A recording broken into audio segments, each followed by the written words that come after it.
Seriously, don't have the baby of a guy you've broken up with. Could it be that you couldn't forget about me? Did you think that if you had a child, I'd never be able to cut ties with you? How naive is that? Hey, what do you say? It's just ridiculous looking back. Breaking up was absolutely the right decision. If I had stayed with such a delusional man, I would never have achieved the happiness I have now. Today, I want to talk about my unforgettable dark history and the revolt against it. My name is Jessica. I'm a 53-year-old housewife who enjoys doing household chores while watching the morning news. I was 38 at the time, living peacefully with my husband, Mike. However, around that time, a bit of unrest started to creep into our home. Mike would respond to what I said with a "so what?" or an oddly intimidating or indifferent manner. I would try to continue the conversation, but he would cut me off with "I'm busy right now." I felt dismissed, treated with disdain. It wasn't like him at all. He used to love to chat and crack jokes to make me laugh whenever he had the chance. But then this transformation happened. It was such a sudden change that I wondered if I had done something wrong, but I couldn't think of anything specific. One day, I noticed a faint lipstick mark on the back of a shirt Mike had brought to the laundry. He had come home late from work, claiming he had to work overtime. It was hard to imagine that someone at Mike's male-dominated office had leaned against his back with lipstick on. If that were the case, it was too scary to even think about. Could it be a woman? I wondered. Although I naturally came to that conclusion, a lipstick stain alone was hardly conclusive evidence. There could be countless excuses, like accidentally bumping into someone. I decided to wait a bit longer to gather more evidence, carefully checking for any unusual behavior from Mike. Ironically, just paying a little more attention revealed a slew of evidence of infidelity. For instance, Mike would always get up to use the bathroom around 2 a.m. when he was sleeping at night. I had never doubted him before, but it turned out he was using that time to talk to a woman on the phone in the bathroom. There were also instances when I found long strands of hair inside his suit jacket, and sometimes, upon closer inspection, his handkerchief seemed to have traces of what appeared to be lipstick. The most damning piece of evidence was a tinted lip balm I found when I borrowed Mike's car for the first time. After a while, it would be another story if Mike was known to use colored lip balm, but this seemed like the most indisputable evidence I had found. After 10 years of marriage, the frustration of having Mike taken by someone new, along with the loneliness of not wanting to be alone, and the resurgence of my affection for Mike were overwhelming. Is there really no chance of starting over? Isn't there something I can do to make him look my way again? Isn't there a way to rekindle what has cooled off? Just as I was pondering these thoughts, the reality of my pregnancy became clear. Needless to say, I thought pregnancy at this timing was a gift from God. We don't have children, and the monotony in our relationship might have been the cause of Mike's affair. Maybe this pregnancy could be the chance for him to change. Holding on to that hope, I brought up the pregnancy to Mike. But then, what the heck? Give me a break. This is such a hassle, let's just break up. I couldn't believe my ears.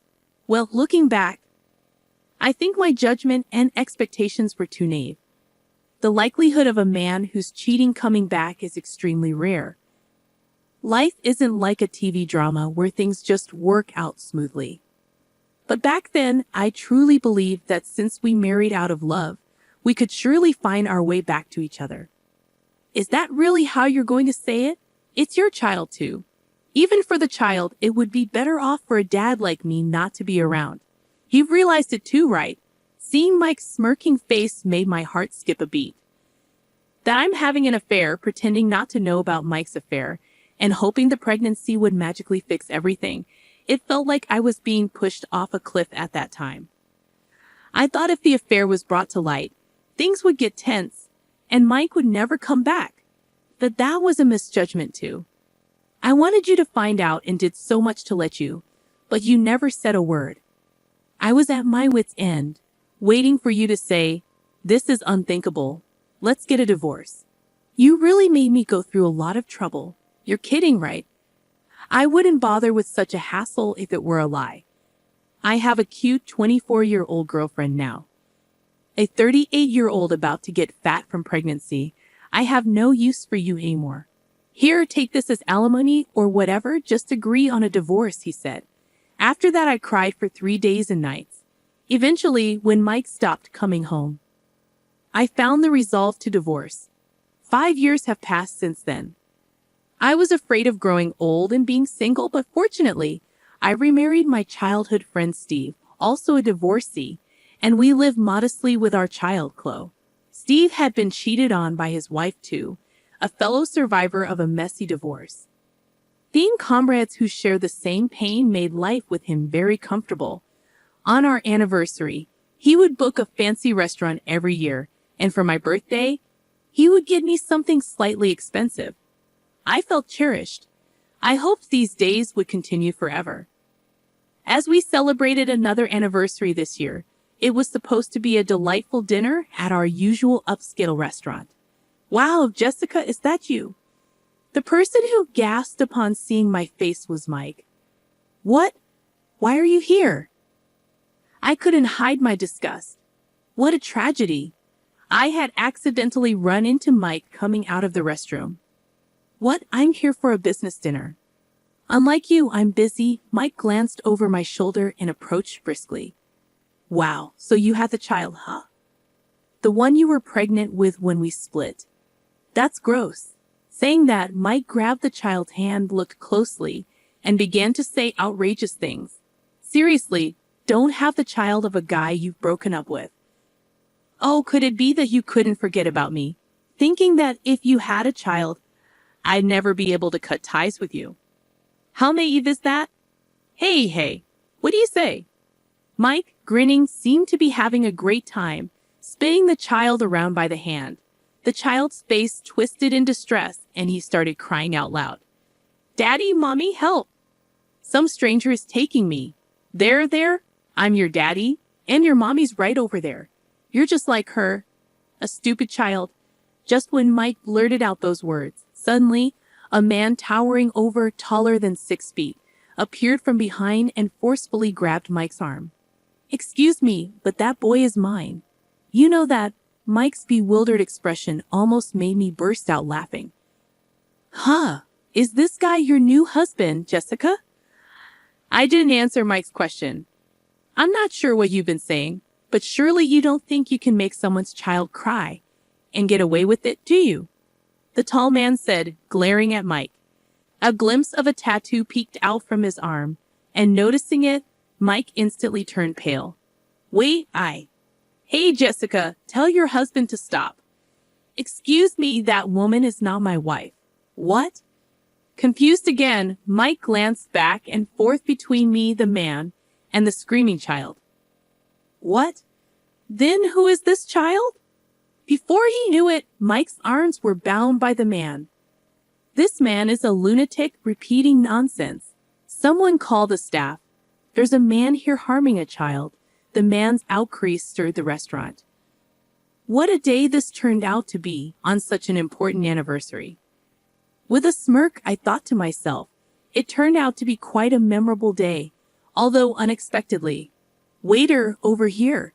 I saw this man forcibly grabbing a child's arm. My words left Mike gaping in shock. Wait, Jessica, what's going on? Seriously, I don't understand what's happening. As Mike frantically protested, I said, I am not that man's wife, and that child is neither mine nor yours. But he was right behind you. You were blocking the narrow passage to the restroom entrance, standing there like a post, preventing the boy from entering. He was simply following his father to the restroom, and you obstructed him. What? Really? You might want to make people the butt of your jokes, but you should be careful of jumping to conclusions. Why don't you look around a bit more? Shut up. I don't need to be lectured by you. Indeed, my valuable words probably wouldn't reach a suspicious person like you. I'm not a suspicious person. Well, any man who approaches an unknown child, grabs their arm, and then uses baby talk like, I'm your daddy, is undoubtedly suspicious, no matter how you look at it. But that was. And then you tell the woman in front of you, a mommy is right there, isn't she? Are you still under the impression that we're married?" As I said this with a smirk, Mike turned red with anger and shouted, "Don't mess with me." But the louder Mike's voice, the tighter the grip of the man holding him. "Ow, ow! Hey man, back off! I'm innocent. It's undeniable that you made my dear son cry, isn't it?" "But that was a misunderstanding," I quickly interjected. "It's a fact that you misunderstood and assaulted someone else's son on your own accord." Then Mike glared at me and said, "You jerk." Yikes, getting glared at by a suspicious person. How scary.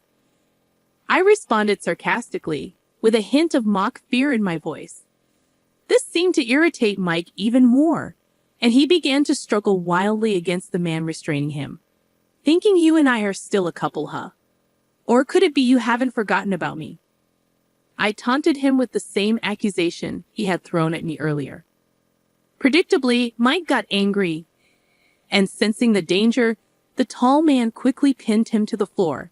"If you thought you could escape from me, you're sorely mistaken." While the man might have meant it lightly, the tattoo visible on his arm made the threat seem all too real. "Come on, Jessica, tell them it's a misunderstanding," Mike pleaded. "But dragging someone else's child by the hand isn't just a misunderstanding," I retorted. "I thought he was my child," Mike said, his voice breaking like a child's, which made me burst out laughing. "You claim him as your child without even acknowledging or paying child support. What did we ever discuss about acknowledgement or child support after our divorce?" "Well, no, but you knew I had no intention of acknowledging, which is why you never contacted me, right? Idiot. I wouldn't just let it go. If I had a child, I'd make sure you acknowledged and paid up one way or another. Then why that time the pregnancy test was wrong? I went to the gynecologist, and it turned out I wasn't pregnant, which solidified my decision to divorce. Yes, during those 3 days when the topic of divorce came up, and Mike stopped coming home, it's true that I spent that time crying. But considering I might have had a child, I couldn't just divorce without clarification, so I first went to the gynecologist. I wanted to sort out alimony, child support, and future living expenses in my head. Even if we were going to divorce, if avoiding the divorce would benefit the child, I was prepared to endure. However, at the gynecologist, there were no signs of pregnancy, but they did find a tumor on my ovary. During the surgery for that, I happened to share a room with Steve's mother. Steve and I were childhood friends, so I knew his parents well. Reuniting with Steve during his visits, we became close again. At one point, I thought of the pregnancy as a blessing from God to make things work with Mike, but in reality, it brought me to someone who made me realize that parting ways with Mike was the right decision. It also led to the early detection of my illness, and despite having one ovary removed last year, I gave birth to Chloe, my child with Steve. It may seem like I've been through a lot, but in truth, it's all been for the best. Upon learning everything, Mike turned pale and muttered, "No way. I got dumped by that woman." Needless to say, I couldn't help but laugh. Well, it's no surprise a young woman wouldn't want to be with an aging man like him. At that moment, a police officer appeared. It seems someone from the restaurant had called them. Mike received a stern warning from the police, and it seems the misunderstanding was cleared up. He apologized profusely to the child's family, which prevented the situation from escalating. The scolding from the police seemed to have hit him hard. He even came to apologize to me. Since Mike doesn't know where I live now, he actually went to my parents' house to express his apologies to my mother. He admitted that the way we parted was the worst and that he was wrong. Aging, having been abandoned by his affair partner, and finding himself increasingly isolated, the recent incident seemed to have broken him, leaving him to feel the loneliness of having no one to comfort him. Well, it's too late for apologies now, as far as I'm concerned. I continue to ignore Mike. Honestly, if we hadn't met there, I probably would have gradually forgotten about him altogether. By the way, Steve noticed I hadn't returned to our table for a while and came to the restroom to check on me. However, he decided to watch from the shadows, thinking this might be Jessica's first and last chance to get back at Mike. Of course, I was ready to jump in if anything happened, but that guy restraining Mike was just too strong. Ah, that guy apparently used to live in Mexico and was the captain of a football team there, I mentioned. No wonder he's strong, I guess. I had no role to play there. I was seriously scared. Thought he was from some dangerous profession or something, he said with a laugh, and I couldn't help but laugh along with him. Normally, one might say something like, not very manly of you. But Steve doesn't have to deal with Mike, and I believe it was a problem I needed to resolve myself. I acknowledged that I lacked strength during the divorce. In the end, I simply went along with the divorce as Mike wished and received a standard amount of alimony from Mike and his affair partner. Reality doesn't always progress like a fairy tale, so getting an exorbitant alimony was out of the question, and I had lost the strength to fight back. But I believe I finally became truly strong by standing up to him with unwavering resolve. In the end, now I can proudly face Steve and Chloe. Coincidentally, this year's anniversary became a new beginning for me, and now with Steve becoming a freelance architect and his income doubling, I quit my part-time job and am enjoying life as a relaxed housewife. When I ask Chloe, who's somewhat in a rebellious phase, to do something, she complains, but when I stay silent, she quietly helps out. This trait of hers is something that only Steve and I secretly find irresistible. Though Chloe is our only child due to a late pregnancy, our family of 3 and our 2 dogs live a life that's lively, perhaps too much so. Despite never having children with Mike, I was able to conceive and give birth at an older age with Steve, even with just 1 ovary remaining. In a way, I consider this to be fate. As a child, I secretly dreamed of marrying that special someone destined just for me, and who would have thought that dream would come true with a second marriage? Sometimes I allow myself to indulge in such dreamy thoughts. With these reflections, I cherish the ordinary days that come my way, days that are anything but ordinary, filled with love and gratitude.